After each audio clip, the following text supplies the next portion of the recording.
Your client just texted. They're under contract and suddenly unsure. The payment feels higher than expected and they're hesitating. What you say next is not about saving the deal. It's about leading with clarity and confidence when your client needs it most. I'm going to walk you through exactly how I helped one of our agents handle this exact situation this past week at one of our masterminds. What's up, guys? I'm Elise Palacios, and I help real estate agents and team leaders scale their business and get from production to legacy. It's my goal with every video to give you at least one actionable step that you can put into your business today to help you reach your income goals. If you haven't already, click the link below and head on over to our Skool community to get access to templates, scripts, and trainings, and real-life coaching combos just like this one. We were sitting at our local monthly mastermind, Let's Talk About Real Estate, when one of our agents shared they had just gotten a text from their first ever buyer under contract that went something like this. Hey, we're nervous about sending the deposit, the payment's coming back higher than we expected, and we don't think we should move forward.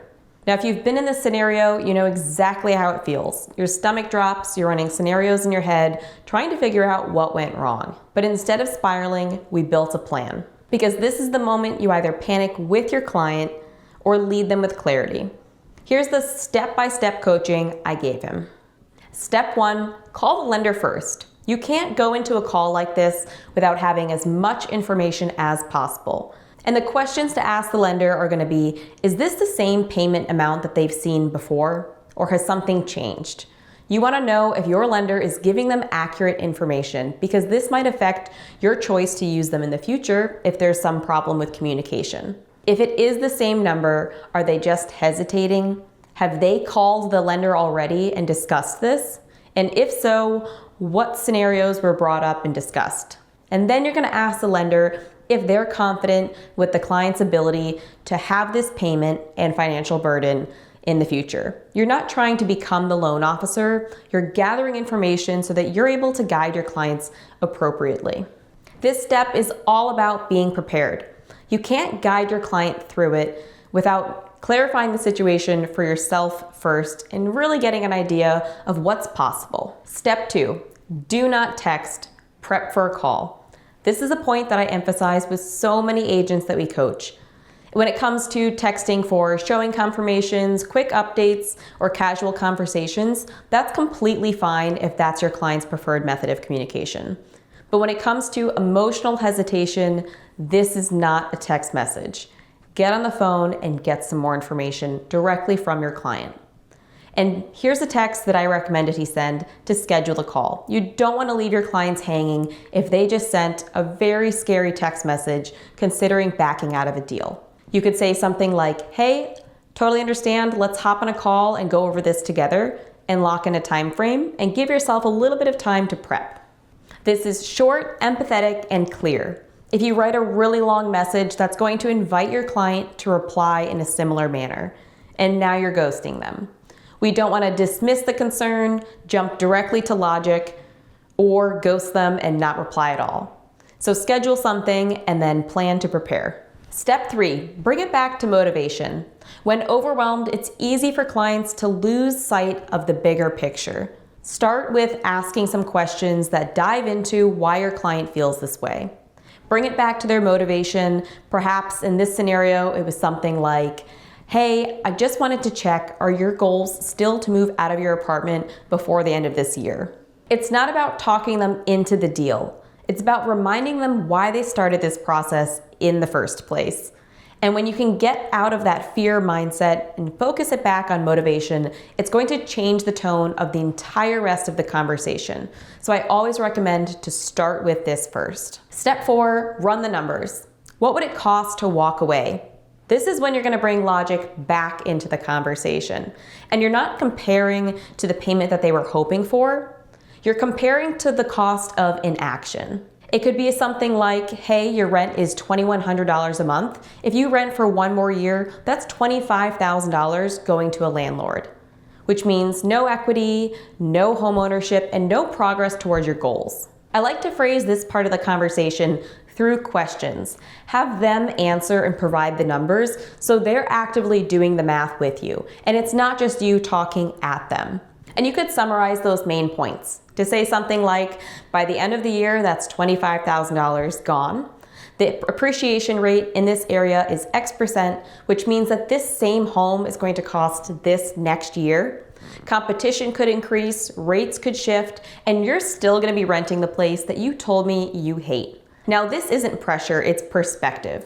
You're not telling your clients what they're losing out on, you're telling them what they're choosing between. Step 5, offer a creative, temporary solution. At this point in the conversation, I asked the agent if affordability really is the concern.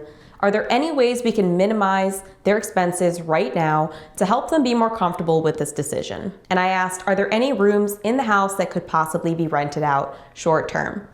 And he thought about it and realized there's an entire finished basement with a private bathroom, which gives him the opportunity to now phrase the conversation like this. Hey, would having a roommate for a year be an inconvenience that you'd be worth taking on in order to move out of your drafty rundown apartment that you hate so much?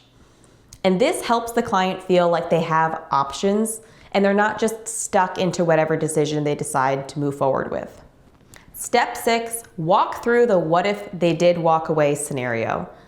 And now this is the reality check moment, and the agent's gonna have to touch on the following scenarios. The first reality is that they haven't sent the deposit, but they are under contract. And in Connecticut, that means I'm advising a client to talk to their attorney about the scenario in which a seller pursues them to the terms of the contract. Now, the reality is the attorney costs that go along with the seller pursuing this might not make sense, especially considering they don't have the deposit in hand to keep or fight for.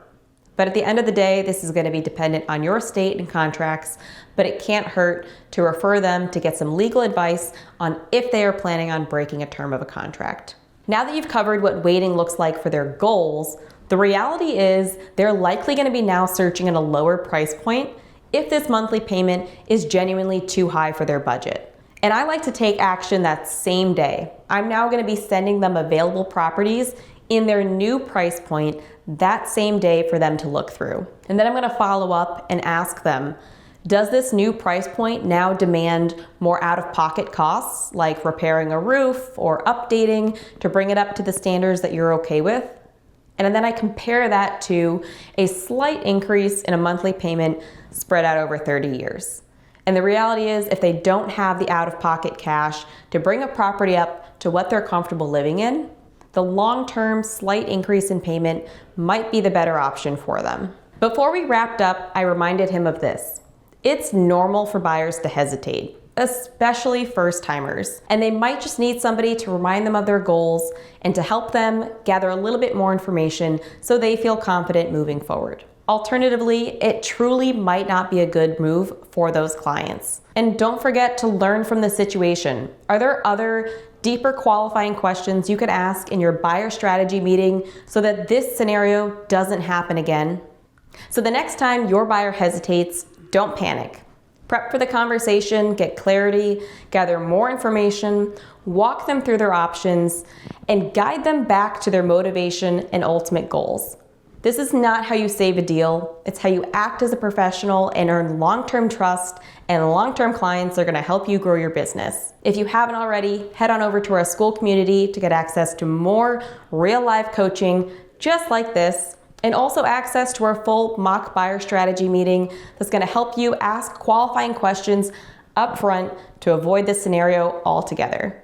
Thanks for watching. Don't forget to subscribe. We post new real estate content weekly.